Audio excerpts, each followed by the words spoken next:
ये खड्डों के बारे में क्या कहना चाहोगे? खड्डों के बारे में यही कहना चाहेंगे जी, जगह जगह खड्डे हुए पड़े हैं। मैं यहाँ परसों रात को भी गिर गया था, कई जगह खड्डे हुए पड़े हैं निकाम रोड पे। अच्छा, रात में चोट तो नहीं आई कोई? चोट आई थी, पैर में मोच आ गई थी। जगह ईंट पत्थर तो रुकेंगे नहीं इसमें। आज मैंने लेंटर गिरवा लिया तो अपने पैसा से टेबल लगा पब्लिक ने ये रुकना था। एवरेजन रोज कितने एक्सीडेंट हो जाते होंगे? 2-3 तो रोज की एवरेज आ रही है यहाँ रोज की। गिरने की? हाँ, आपस में ठुके भी है, गाड़ी का अगले ने ब्रेक मार दी, पिछले ठुक रहा तो स्कूटी पे गिर जाए। अच्छा, हाँ, लेडीज बहुत ज़्यादा गिर रही है। डेली यहाँ बंदे गिरते हैं, डेली एक्सीडेंट होते हैं डेली। यानी सरकार ने पूरा इंतजाम किया हुआ है आदमियों को मारने का। आराम से नको जी, हमें जरूर नहीं है, हम आराम से अस्पतालों से लगता है कमीशन आ रहा है हम लोगों का ना। देखिए हमारे पास बढ़िया कमीशन मिल जाएगा, रोडों को पड़े रहने तो टूटे हुए।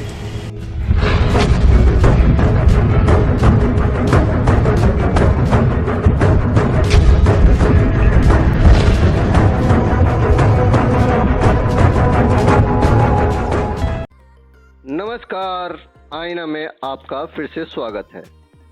भारत में चुनाव का खेल नेता मध्यम वर्गीय जनता के साथ ही खेलती है, क्योंकि 90% वोट देने वाली जनता यही होती है। अमीरों को कोई फर्क नहीं पड़ता कि सरकार किसकी बनेगी या किसकी नहीं बनेगी। वो हमेशा से मानते रहे हैं, ना कहूँ से दोस्ती ना कहूँ से प्यार, जो अपना काम करे वही हमारा यार।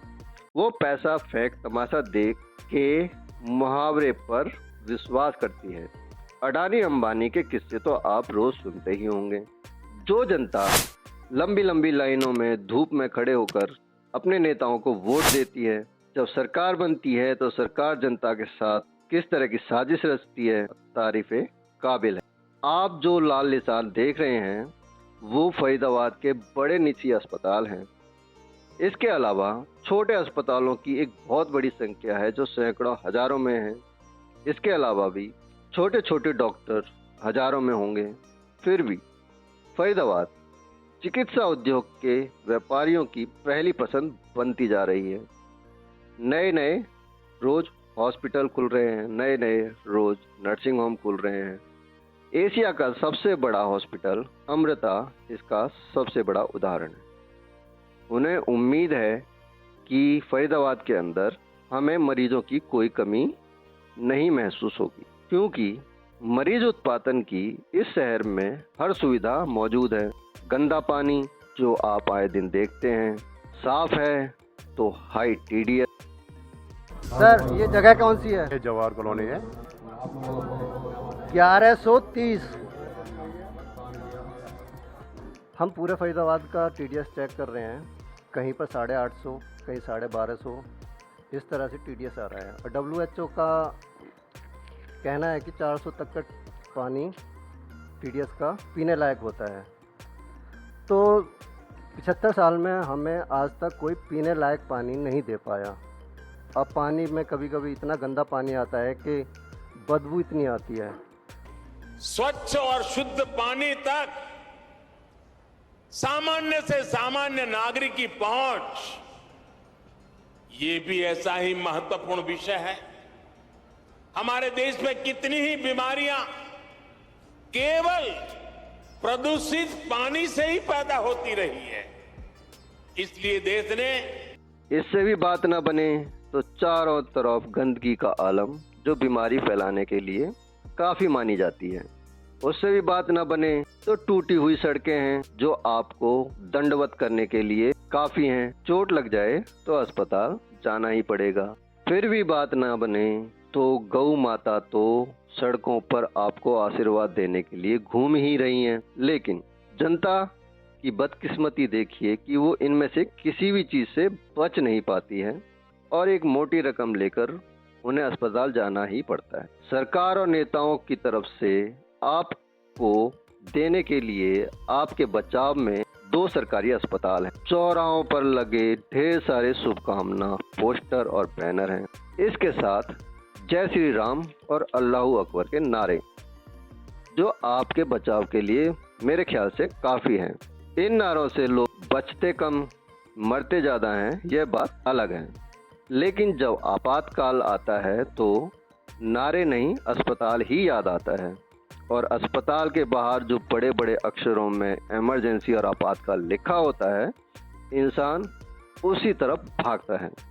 अगर अस्पताल सरकारी है और फरीदाबाद का है तो आपके साथ भी वही होगा जो प्रकाश के साथ हुआ और प्रकाश जैसे सैकड़ों के, हजारों के साथ होता आ रहा है और होता रहेगा।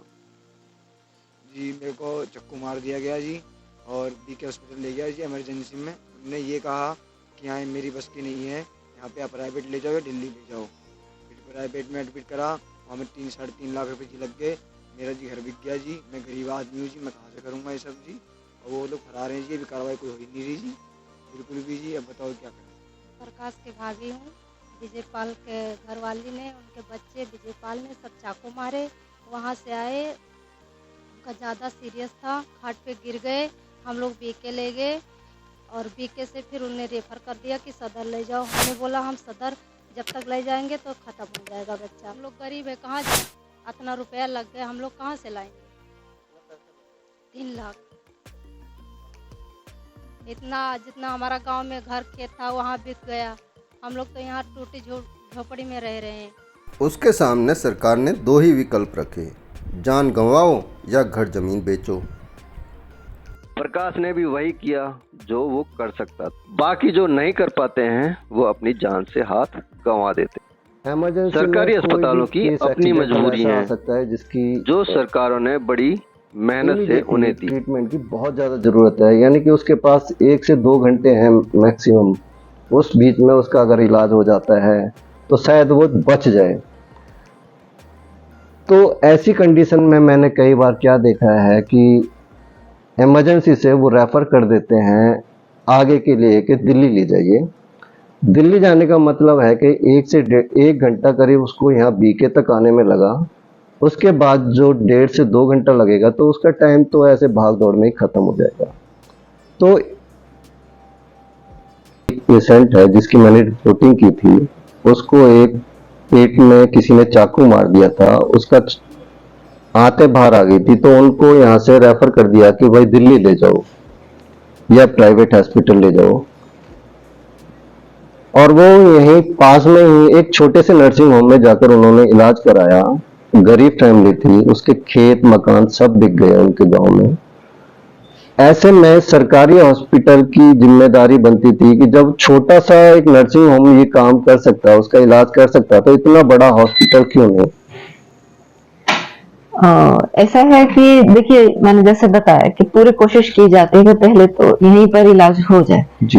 यदि लगता है कि यहाँ पर इलाज करने पर पेशेंट्स को कोई प्रॉब्लम आ सकती है, काफी चांसेस हैं, या इसको ज्यादा बड़े डॉक्टर या सुपर स्पेशलिस्ट की आवश्यकता है, ज्यादा सुविधाएं जहाँ पर मौजूद हों, कहने का अर्थ मेडिकल कॉलेज कि मैं उसको भेजने की और वहां पर इसका इलाज बेहतर हो सकता है, यहाँ पर इसकी जान को खतरा है या इसको अन्य कॉम्प्लिकेशंस डेवलप हो सकते हैं, केवल ऐसी स्थिति में ही उसे हम दिल्ली के लिए जो सफदरजंग जैसे हमारा रेफरल सेंटर है वहां के लिए भेजते हैं।